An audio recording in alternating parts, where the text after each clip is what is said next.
When you follow God, you don't settle in sin. When you follow God, pleasure is not number one. Did you hear me? What did I say? Pleasure. When in your pursuit of God, like Abraham, it's not your convenience that is number one. It is God's pleasure that is number one. If you want to be a carrier of the blessings of God, it is what makes God happy that is your number one priority. You don't love the world. You love God. 1 John 2:15. Love not the world, neither the things of this world. If any man loveth the world, the love of the Father is not in him. For all that is in this world, the lust of the flesh, the lust of the eyes, and the pride of life, is not of the Father, but is of this world. And the world passeth away, and the lust thereof. But he that doeth the will of God abideth forever. So if you are going to follow God, it's not the things people lust after that should be your passion. It is chasing after God. It is pleasing God. It is serving God. It is loving God. Let me be honest with you. Why did I stay in San Antonio?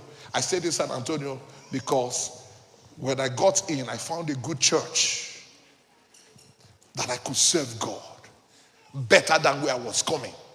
I said, because of that, since I found a place I can serve you, Lord, I will make this my home. And can I tell you, I don't think if I went back to Dallas, honestly, I don't think my life would be as good as it is right now. If you, listen to me, child of God, if you follow God, you will get the best of God. I'm not lying to you.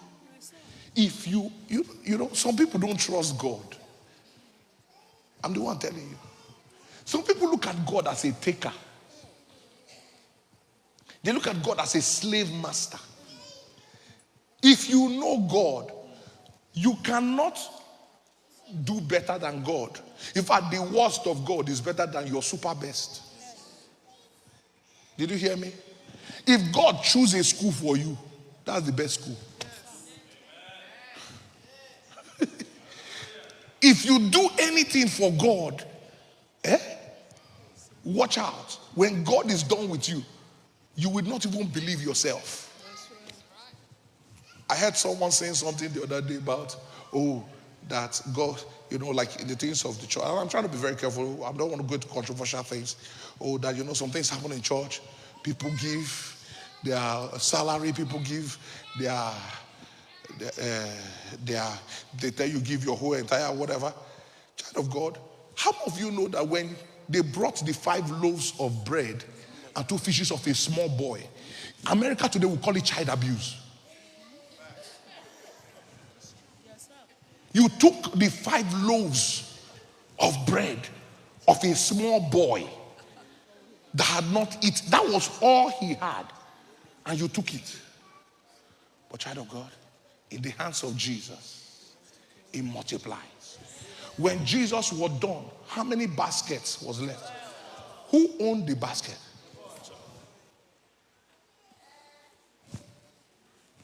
Never confuse God with man. Man can take. God does not take anything from any man. If God receives it from you, it's to bless it and elevate you. Somebody, may God bless you and elevate you.